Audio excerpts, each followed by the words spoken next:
They laughed at the disheveled father the moment he stumbled into the auditorium, 20 minutes late for his own daughter's graduation ceremony. Would you have stood up for him or joined the crowd looking away in embarrassment? Tell us in the comments. The prestigious Hamilton Academy's graduation ceremony was already in full swing, the dean's voice echoing through the marble-columned hall as a man in a worn suit jacket and mismatched tie pushed through the heavy wooden doors at the back.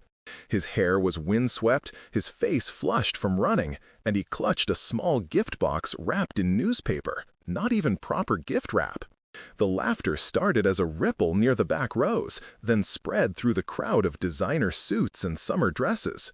Someone whispered loud enough for everyone to hear, "That's Olivia Blake's father? The scholarship case?" The father, Robert Blake, froze like a deer in headlights. His eyes darted frantically across the rows of seats, searching for his daughter among the sea of graduation caps. The ceremony had been scheduled for 3 o'clock, but he'd had to take 3 buses across town after his car broke down again. His shoulders slumped as he realized he'd missed his daughter's walk across the stage. The dean paused mid-speech, staring down at the interruption with thinly veiled contempt. In that moment, Robert seemed to shrink, a working-class man painfully out of place in this temple of privilege. But no one in that auditorium was prepared for what would happen when Olivia finally spotted her father. If you believe no parent should ever face this kind of humiliation alone, subscribe now for more powerful stories that remind us what truly matters in life. Robert scanned the rows of graduates, his weathered hands trembling slightly as he clutched his daughter's gift. 10 years ago, he would have strode confidently into this same hall. 10 years ago, before the divorce, before losing the house, before taking 3 jobs just to keep Olivia in this school that her mother had insisted upon in the custody agreement. Back when he was still Robert Blake, the promising architect, not the man who now worked construction during the day and drove delivery trucks on weekends. He still remembered the day he dropped Olivia off for her first day at Hamilton Academy. His ex-wife Caroline had been supposed to do it, but she'd called last minute, something about an emergency meeting at her law firm. He had taken the day off, dressed in his only remaining suit from his corporate days, and walked his 14-year-old daughter up those imposing stone steps. Even then, he'd felt the stares, heard the whispers. Scholarship student, divorced parents, lives in the East Side apartments. The memory twisted in his chest as he now stood, 5 years later, failing his daughter again. He should have left earlier. Should have anticipated the car trouble. Should have been sitting front row with a proper gift, not this hastily wrapped package containing the compass that had belonged to his father and his father before him, the only thing of value he had left to give. From her seat among the graduates, 18-year-old Olivia Blake watched her father's entrance, saw the smirks and sidelong glances from her classmates' parents. She felt her best friend Madison squeeze her hand. "Your dad made it," Madison whispered, but there was pity in her voice. Olivia had heard that tone many times over the years. Whenever her father showed up at school functions in his work clothes, whenever he couldn't contribute to the parent fundraisers, whenever her mother sent a sleek professional assistant in her place because she was too busy building her case for partner at the firm. The dean cleared his throat pointedly, continuing his speech about excellence and tradition, while Robert Blake shuffled awkwardly toward an empty seat in the back row. Olivia's eyes stung with tears, not of embarrassment, but of fierce, protective love. The other students at Hamilton never knew that while their parents paid the astronomical tuition without blinking, her father worked 18-hour days. They didn't know he attended night school to learn new skills after his architecture firm downsized. They didn't know he'd sold his prized collection of architectural books to pay for her senior trip to France. They didn't know he never missed calling her every night, even when he was bone-tired. Or that on her birthdays, he always found a way to make her feel special, even when money was tight. Once, when she was 15, he had created a miniature architectural model of her dream university campus, working on it for weeks after his shifts ended. The ceremony continued, with parents proudly taking photos and students receiving their diplomas. Olivia waited, her heart pounding against her ribs. She had earned top honors, a full scholarship to Cornell's architecture program, following in the footsteps her father had once hoped to walk himself. When the valedictorian finished speaking, the dean announced the special awards. And the Hamilton Award for Academic Excellence goes to Olivia Blake. The applause was polite but restrained. Everyone knew Olivia was brilliant, but she wasn't part of their world. As she rose from her seat, she caught her father's eye. He was sitting up straight now, pride radiating from him like sunlight. He had no expensive camera like the other parents, just his old flip phone raised to capture the moment. Walking toward the stage, Olivia made a split-second decision that would change everything. Would you have done what Olivia did next, or played it safe? Leave your thoughts in the comments below. The dean held out the award, a crystal obelisk that caught the light from the chandeliers above. Olivia accepted it with a gracious nod, then stepped to the microphone. This wasn't part of the program. Students weren't supposed to speak when receiving awards. She could see the dean's discomfort, the slight frown forming on his forehead. "Thank you for this honor," she began, her voice steady despite the thundering of her heart. "I'm supposed to return to my seat now, but I'd like to say one thing." A murmur rippled through the audience. In the back row, Robert shifted uncomfortably. His daughter had always been studious, responsible, never one to break rules or draw attention to herself unnecessarily. "Success isn't measured by the car you drive or the neighborhood you live in," Olivia continued, her eyes finding her father's across the distance. "It's measured by how many obstacles you overcome, by the sacrifices you make for those you love." The auditorium had gone completely silent. Even the rustling of programs had ceased. "My father taught me that. He taught me that when life knocks you down, you get back up. When one door closes, you find another, or build one yourself." Her voice gained strength. "He worked 3 jobs to keep me at this school. He never complained. Not once." Robert's eyes widened. This wasn't what they discussed. Olivia had always been careful to keep their financial struggles private, protective of her father's pride. "So, when you saw him come in late today and laughed, you weren't seeing a man who couldn't manage his time. You were seeing a man whose car broke down after a 12-hour night shift, who took 3 buses and ran 10 blocks to be here because nothing would make him miss seeing his daughter graduate." Someone in the audience sniffled. A few people shifted uncomfortably in their seats. "The single word I want to say today is daddy." Olivia's voice cracked slightly. "Because that word contains everything I need to say. It means hero, it means sacrifice, it means unconditional love." In the back row, Robert Blake brought a hand to his mouth, tears streaming freely down his weathered face.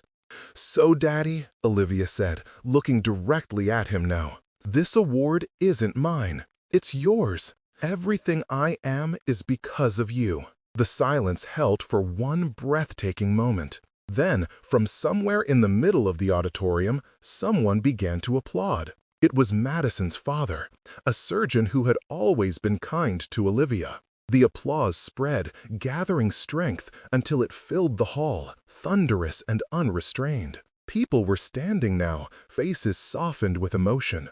But Olivia saw only her father, still seated, too overwhelmed to stand, his broad shoulders shaking with silent sobs. After the ceremony, as families gathered in clusters on the immaculate lawn, taking photos and making dinner plans, Olivia pushed through the crowd toward her father. He stood alone at the edge of the gathering, the small newspaper-wrapped gift still clutched in his hands.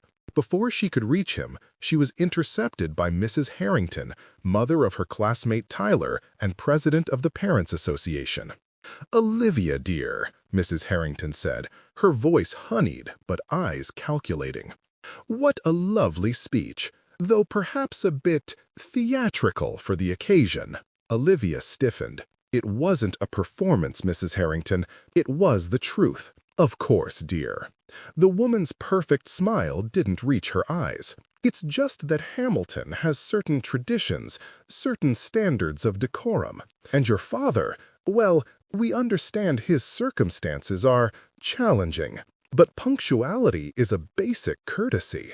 The familiar heat of indignation rose in Olivia's chest. For years, she had swallowed such comments, had smiled politely while these people looked down on her father. Not today. My father taught me that true courtesy isn't about arriving on time in expensive clothes, she said quietly. It's about how you treat people who can do nothing for you. Mrs. Harrington's smile froze. Before she could respond, a deep voice interjected. Well said, Miss Blake. They turned to find Dean Winchester standing beside them, his austere face uncharacteristically gentle. Mrs. Harrington, would you excuse us? I'd like a word with our award recipient and her father. He nodded toward Robert, who was approaching cautiously, uncertainty written across his features. Mrs. Harrington retreated with a tight smile, and the dean extended his hand to Robert. Mr. Blake, I don't believe we've been properly introduced. James Winchester. Your daughter is the finest student I've had the privilege to teach in my 30 years at Hamilton. Robert's handshake was firm, despite his obvious surprise. Thank you, sir. That means a lot. The dean's gaze was appraising. Olivia mentioned you have a background in architecture? Robert nodded hesitantly. Yes, before the recession. I was with Meridian Designs for 15 years. Meridian? The dean's eyebrows rose. You worked on the Westbrook Library renovation then. Remarkable project. For the first time that day, Robert stood a little straighter. I was lead on the East Wing expansion. A slow smile spread across the dean's face. Well, that explains a great deal about your daughter's talent. Mr. Blake, our architectural history professor, is retiring next semester. We've been looking for someone with both practical experience and a deep appreciation for classical forms to teach an introductory course. Robert blinked, confusion evident. Sir, I don't have a teaching degree. I haven't practiced architecture in years. But you have something more valuable. Real-world experience, and clearly the ability to inspire excellence. The dean glanced at Olivia, whose eyes were wide with disbelief. It would only be part-time to start, but we offer competitive compensation. Perhaps you could stop by my office next week to discuss the possibilities. Would you have accepted this unexpected opportunity, or would pride held you back? Share your thoughts in the comments. Robert stood frozen, the small gift still clutched in his hands. 10 years of struggle, of diminished expectations, and doors slammed in his face had taught him to be wary of sudden offers. He'd learned the hard way that nothing came without strings attached. I appreciate the offer, sir, but, he began. Daddy, Olivia interrupted softly, placing her hand on his arm. Just that one word again, filled with meaning only he could fully understand. He looked down at his daughter, brilliant, determined, and so much stronger than he had been at her age. She hadn't let circumstance define her. She hadn't given up when things got hard. I'd be honored to discuss it, Robert finally said. The dean nodded, satisfied. Excellent. Monday at 10. He handed Robert a business card before being called away by other faculty members. When they were alone, Robert finally handed Olivia the small package. It's not much, he said apologetically. She unwrapped it carefully, revealing a tarnished brass compass in a hand-carved wooden box. It was your grandfather's, Robert explained. He used it to build houses after the war. He always said that no matter how lost you get, this would help you find your way home. Olivia ran her fingers over the compass, feeling the weight of generations in her palm.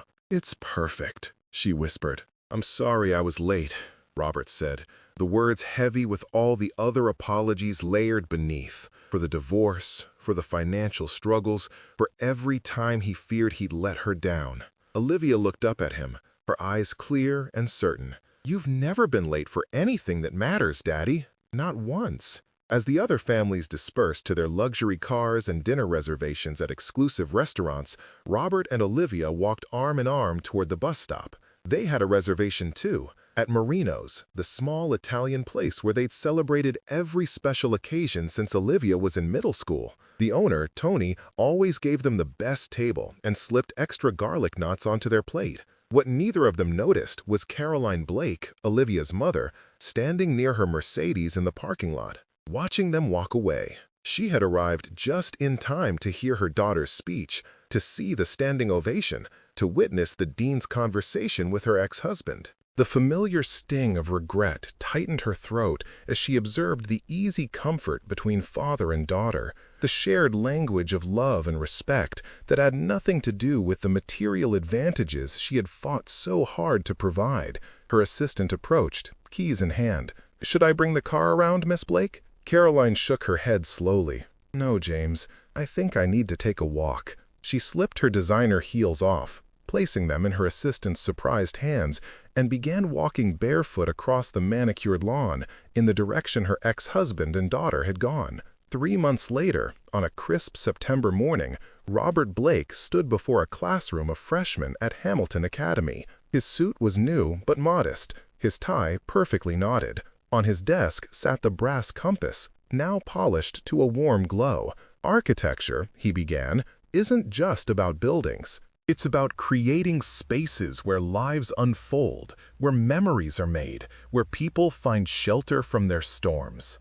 His voice was steady, confident in a way it hadn't been in years. Sometimes the most beautiful structures rise from the ashes of what we thought were our failures. In the back of the classroom, Dean Winchester nodded approvingly before slipping out. Outside, the dean found Caroline Blake waiting in the hallway, elegant as always in her tailored suit. "He's doing well," the dean told her. "The students respect him. He has a natural gift for teaching." Caroline nodded, unsurprised. He always could build something beautiful out of next to nothing. The dean studied her curiously. "The additional funding for the architectural program, your law firm's donation was quite generous and timely." A small smile touched Caroline's lips. "Let's just say I'm investing in something important." Inside the classroom, Robert was showing his students a series of famous buildings that had survived catastrophic events, fires, earthquakes, wars, and been rebuilt, often more beautiful than before. "Resilience," he told them, "is the most essential element in any lasting structure." He thought of his daughter, now settling into her freshman year at Cornell, carrying her grandfather's compass. He thought of the long journey that had brought him back here, not as the successful architect he'd once imagined himself to be, but as something perhaps more valuable, a man who had fallen and risen again, who had something true to teach. What he didn't know yet was that Caroline had been meeting with the school board about expanding the architectural program, potentially offering him a full-time position, that she had been re-examining the priorities that had driven them apart years ago, that sometimes the most significant reconstructions happen not in buildings, but in the spaces between people who once loved each other. As Robert guided his students through the first principles of design, he remembered Olivia's single word on that graduation day: Daddy. One word that had rebuilt him, that had reminded him of who he truly was beneath the layers of hardship and disappointment. One word that had opened a door he'd thought forever closed. In life, as in architecture, sometimes it takes just one word to begin again, to lay a new foundation where before there was only rubble. If this story moved you, subscribe now for more powerful stories every week that remind us of the strength of the human spirit. And click on the video on the screen to watch the next one, with a twist so powerful you'll never forget what it means to truly see someone for who they are, not what they appear to be.